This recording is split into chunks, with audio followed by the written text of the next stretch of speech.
You, ma'am. Definitely here for you. Well, why? This is Deborah Newton, a 66-year-old woman who disappeared more than a decade ago with her 3-year-old daughter, Michelle Marie Newton, without ever informing her husband. I didn't do anything. Nothing.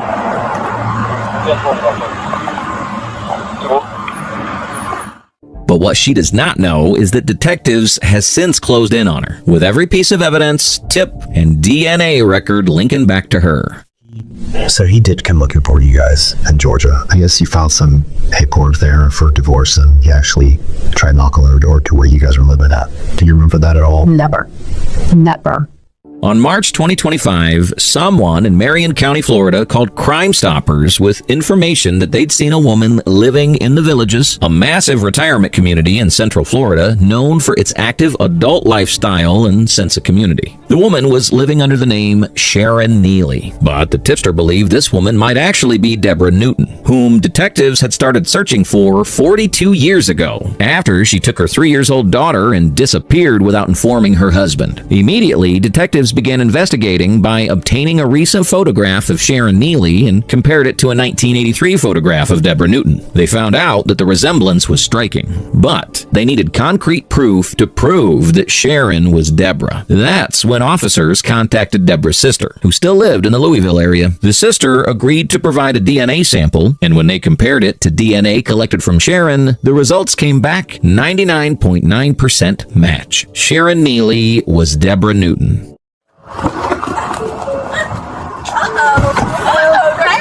How you doing, Miss Sharon? Good, how are you? Pretty good. Uh-oh, they're coming for you, Sharon! They don't want me. They want Reggie. What's up? Well, we're here for you, ma'am.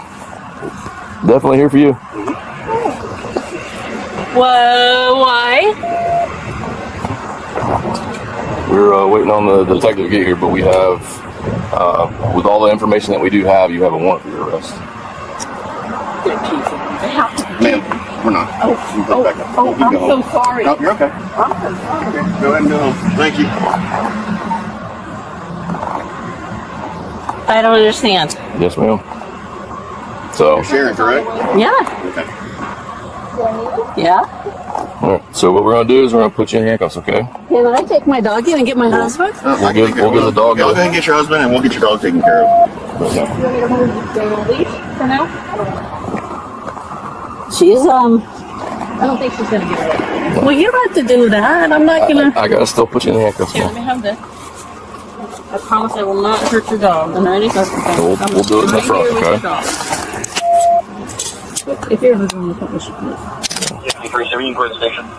I didn't do anything.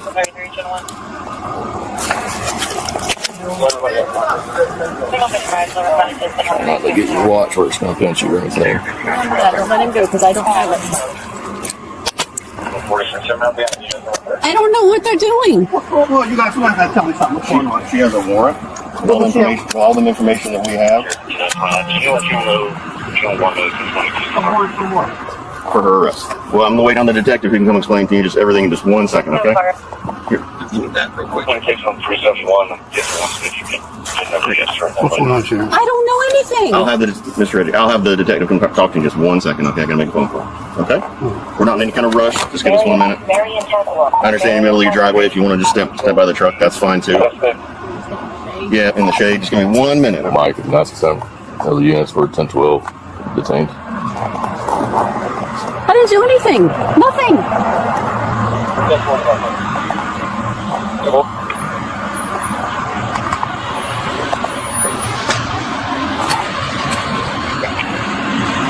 Let me stick her in the house.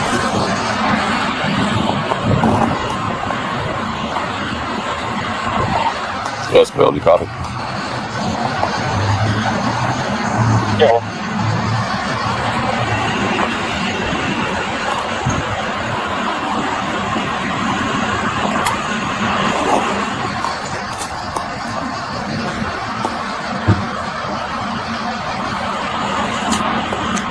If you want to, you can stay in the shade. I know it's probably warm out for you.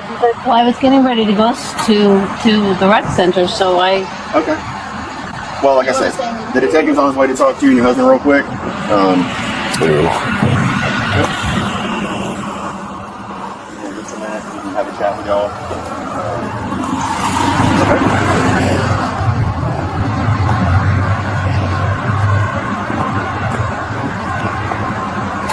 Oh, no, it's Wolf. Yeah, the detective did it. There it is.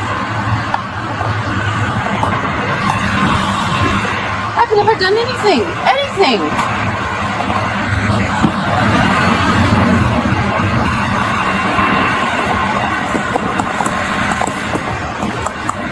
Well, where are you taking her to? Central Operations to be interviewed.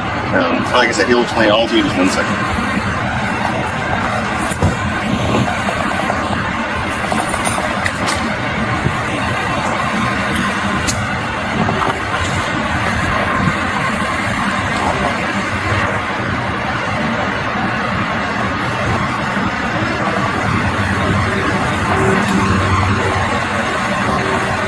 I thought this was something to do with the play or something when they came in.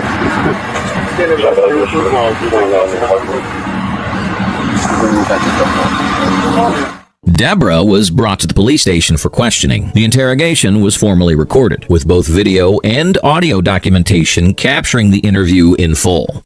And like I said, I'll see about going to the bathroom as soon as I can, all right?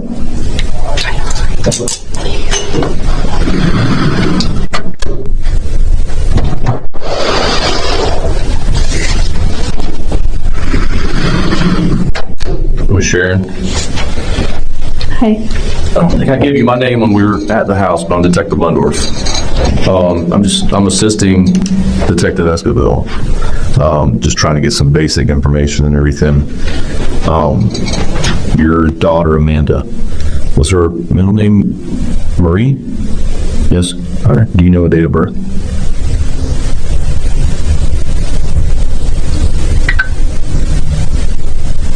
You mean as Michelle? Yes, so we can identify her and find her. Yes, ma'am. Then you would want to look under 70. I'm really scared. Why? I don't know what's gonna happen. Oh, so he'll be, like I said, I don't have all that information. He'll be able to come in and to explain. I don't want to tell you something, and it's not the truth, because like I said, I don't know everything. He has all that information, so he'll be coming in. As far as I'm aware of, all I know of is there was a warrant issued in reference to this with your daughter, I guess, with some parental custody issues.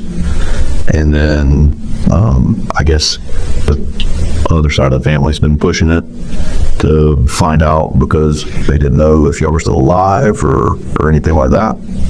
And that's all I know.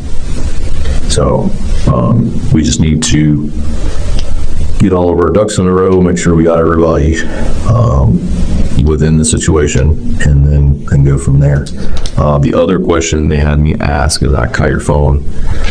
Do you have a picture of your daughter? Is there a way that way I can just take a picture of your phone with the picture? And you'll have a good relationship, talk Every day. every day. But she doesn't know. You can tell we text all day long. And you said she has no idea about any of this.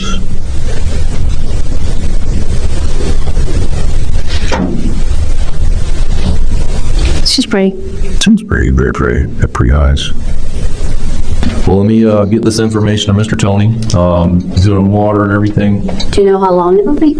To him, come over here, I'd probably say. Detectives discovered that before Deborah disappeared with her daughter, she told her first husband, Joe, that she needed to go to Georgia to start her new job and prepare their home before Joe made the move. It seemed reasonable, but that was the last time Joe saw his daughter.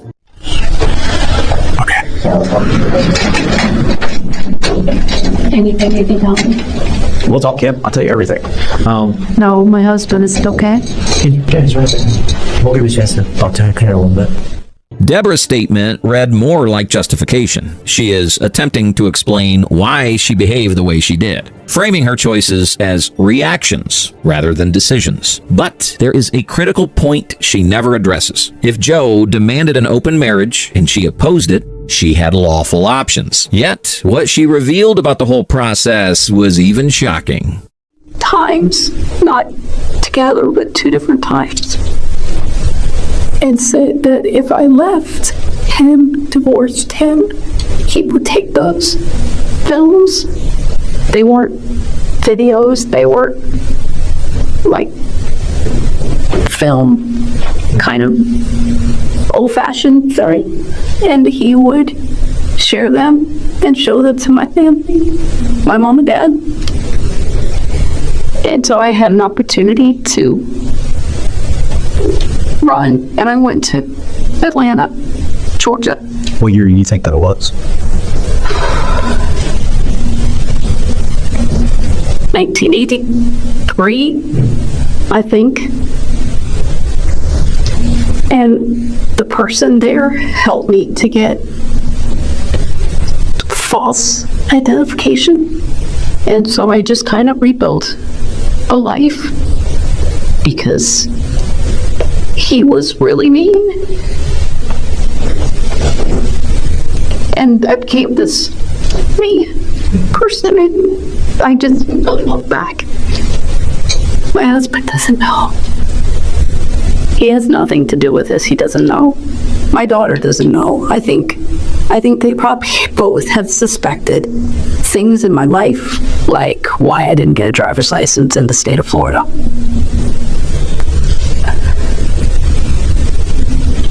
Now, I'm kind of coming into this, like I told you before, I don't know everything. So Joseph was your first husband, correct? And where was this at? Where did y'all originally live? In Kentucky. In Kentucky. You remember the city of Kentucky? It was in Louisville. Louisville? Okay. After Deborah ran away with Michelle in 1983, she never contacted Joe again. But between 1984 and 1985, Joe received one final phone call from Deborah. The details of that conversation was private, known only to him. But after that call, all communication stopped. Detectives believes that was when she was on the process of marrying her second husband, bearing a different name. Sorry, I didn't mean to interrupt. I'm kind of trying to get all the information. I never spoke to him again. And when I was kind of going through the process, he said that I couldn't leave him. What process? Like divorce or? I wanted to get a divorce because I didn't want to be that kind of person. But I can still remember the 2 men. I can still remember their names. I can still remember that. But he took pictures. How did you leave Kentucky?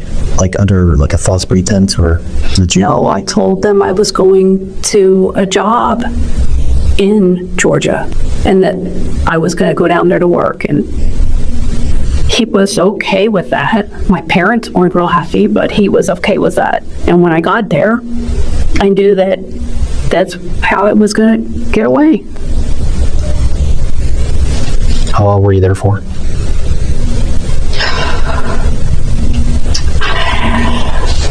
I don't think it was a whole year. Okay. So when you created your new identity, was now the name that you went to was Cher. Okay, there's none other name you used throughout the years. Okay. Where did you go after Georgia? Florida. Yeah, we're at Florida. Tampa. I got a driver's license with fake information that I had from the state of Florida. But then I got a job at a daycare center.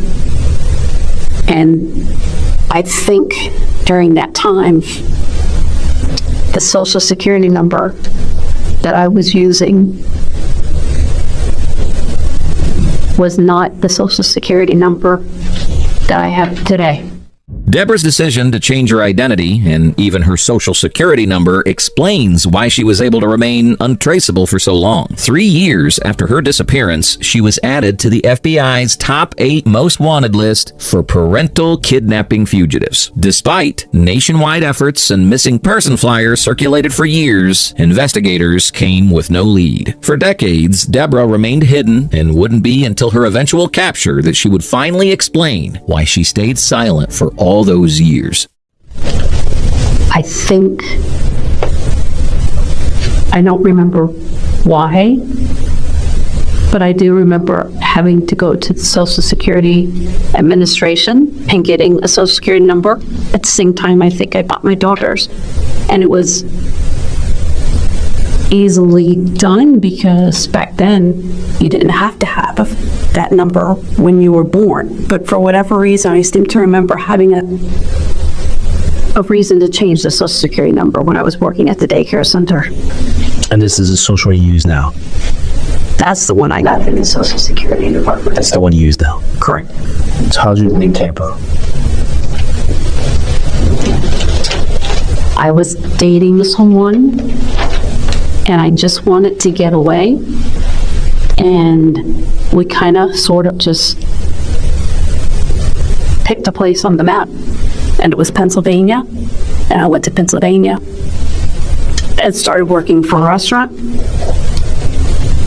And at the restaurant is where I met Wayne. How long were you and Wayne together? I think 10 years. Others. Did he ever suspect that? Did you tell him the truth, or you just kind of? No one in this world knows the truth but me. No one. No one knows this story. And over the years, Amanda, did she go by different names as well, or just Amanda? No, I mean nicknames. Like Amanda. Did you ever keep up with, like, your case in Kentucky? Like, you never researched it? Nope, I was afraid to. I wanted to look online and see if my parents were still alive, but I was afraid to. Because I know when you look for things, sometimes there can be little traps out there, and I was afraid to.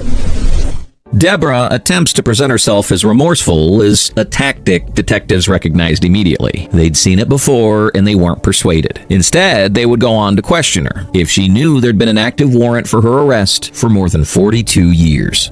Did you know there was a warrant out for your arrest back in the 80s and 90s? No, I didn't. I know that what I did was wrong. Now that I'm older and wiser, but I didn't see a way out. Kind of with, like, just, what did you tell Amanda happened with, like, her birth certificate or, like, her social or any records of her? Or the jury have that? She asked me for, a lot of times she asked me questions about her father. And as she got older, I kind of told her she needed to stop asking because it could get me killed when I told her. And she finally just stopped, but she doesn't have a birth certificate. Did she ask you for a birth certificate? Yeah, she asked. As the investigation continued, detectives uncovered another critical detail. Michelle was legally driving, yet there was no record of a valid birth certificate under her name. That contradiction raised serious concerns, suggesting she may have been living under an assumed identity. So, that doesn't have a birth certificate. Does she drive at all, or does she have anywhere? Yeah. How does she go about that? She drives, and I suspect that what she did was take the name that she has and the information that she could put together, and I believe she probably got a birth certificate, a true, real birth certificate of the person who has that true name. But I don't, she should not She didn't do anything. No. She should get in trouble. I don't want her to get scared. I don't want her to. She's not. She's not in trouble or anything. It's just because she's still, technically she's Michelle Newton. She's still listed as a missing person. So we have to make sure that that's taken care of as well. That she's not listed as a missing person anymore. She always told me that I think she kind of always suspected something because she always said, Mom, I love you. Even if you killed somebody, Mom, I would always love you. But I couldn't tell her because when you tell somebody, that puts them in guilt. And I didn't want to do that. Yes, ma'am. Same with my husband. Do you have any questions? Like, kind of, what'd you tell him down the years? No, I think he was a little frustrated because I've always driven in, and when we came to Florida, my license expired and I didn't get it renewed. And I think he thinks I have a state ID card because I just told him, which is true, I don't like to drive. I'm scared of driving. That's a whole different subject, but it's hard to drive here. So he just loves me so much, I think. He just kind of maybe believed me. However, investigators made the difficult decision to visit Michelle in person and tell her the truth about her past. The revelation was devastating. Still, despite the pain, Michelle chose to process it with resilience, focusing on healing rather than anger. Who do you think you are? You're a missing person. You're Michelle Marie Newton. My intention is to support them both through this and try to navigate and help them both just wrap it up so that we can all heal and hopefully, there's just apologies and start healing. Had you, so kind of go back a little bit, just got a quick question. Back in Georgia, did anybody ever come looking for you in the show?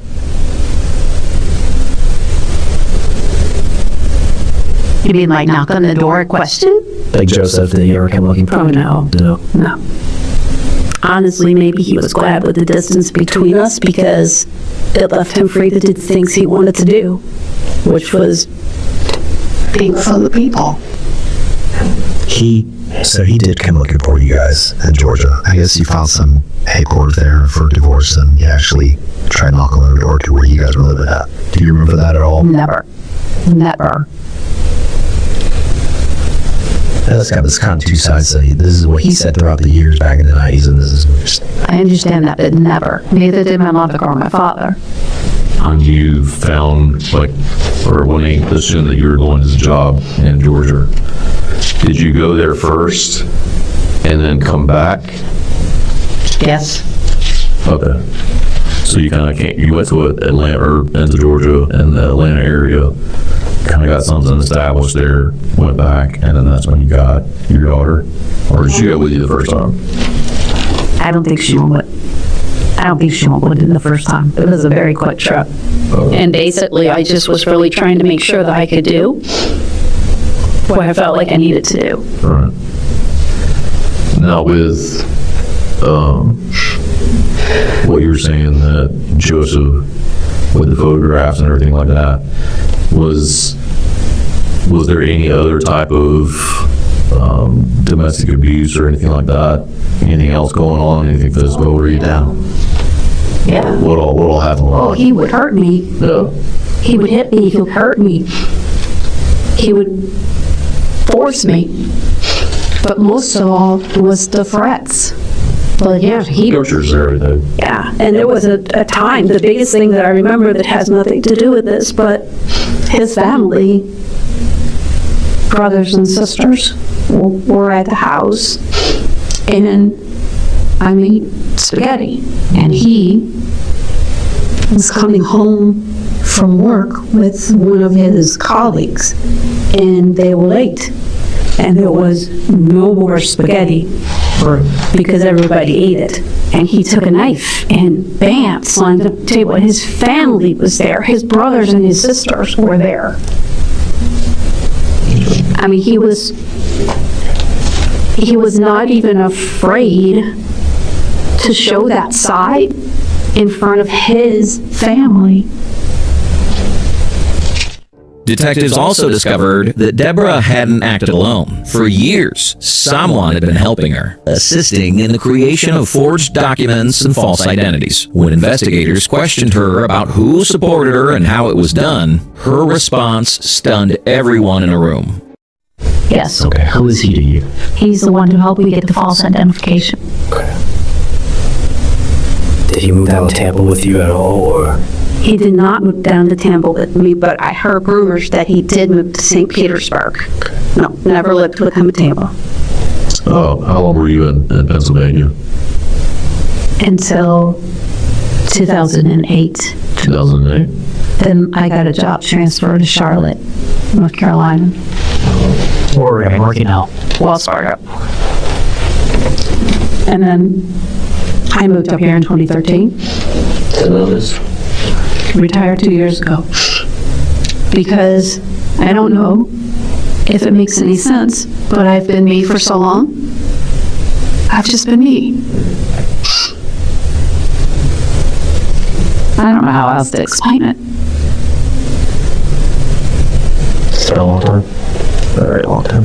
And when I met Reggie, I was just me, and I think there were always times when I felt bad, but I'd have you go backwards, have you tell some mechanic custodian and been a member of the law enforcement. He's probably one of the best people you'll ever meet. He's involved in the community, he's in the Marine Corps League, he does all these things for Toys for Tots and people. And I didn't want to ruin that, and I guess now I've ruined it anyway. I wouldn't tend to say you ruined anything. I mean, it's, you had your reasons of, protecting you and your daughter. And I mean, that's... I should have told the truth a long time ago. Do you know if my parents are alive? They are not alive. Your sister is. Do you know it? Joseph? Joseph is still alive.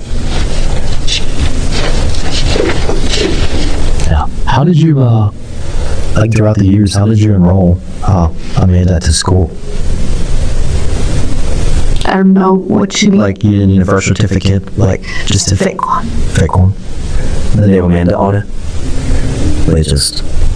I was a good mom. I was a good mom.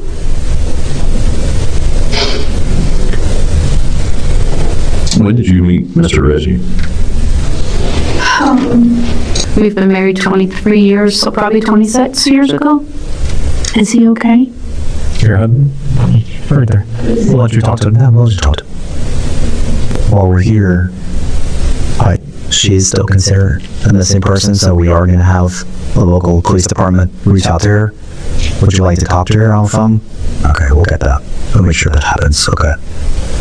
Before they do, or after? Unfortunately, it has to be after. She's gonna be terrified. So Lee, you need to, just because she's still injured as a missing person, visually see her. And then we're going to make sure that it's explained in a way where she understands. She might not understand, but in a way where somebody who's not just a regular patrol deputy who has facts to the case can go to the house and say, hey, this is what's going on. And then we'll make that phone. We'll let you make that phone call. So they're not gonna ambush her, we're going to make sure that it's not, because this was really scary. Sorry. I would have come to you if I didn't. I really would have. I'm not a bad person. I'm just not a bad person. Hey, we're not saying you weren't. We're not saying that at all, no, ma'am. It's just certain things, especially in our profession, we have where people I know. and hide and stuff, and I can't do that anymore. Too old. so that's why we kind of all teamed up and waited because we didn't want to spook you. as Miss Sharon. We didn't want to, like scare you or anything in the aspect of where you went higher, deeper, and then we couldn't get this. So, yeah, And when I saw that name on the folder, it was just like so much like a knife going through me to see that last name. I mean, that's it. I know that's who it is, but that's not me. I don't want to be that person. Which is from what you. Meanwhile, authorities arranged an emotional reunion between Michelle and her father, Joe Newton. Overcome with emotion, Joe struggled to hold back tears as he spoke about the decades he lost, years he could never get back. Heart. I can't explain it, that moment, walking in and get to put my arms back around my head as an adult when I seen her, she was a 3. Deborah was later charged with a felony of custodial interference. During her court appearance, she pleaded not guilty under Kentucky law. This charge carries no statute of limitations, meaning the passage of 4 decades did not prevent prosecution. The case could move forward as if the crime had happened yesterday. However, Deborah's next court appearance is scheduled for January 23, 2026. Until then, she was released on bond, free to return to her life in Florida while the legal process continued.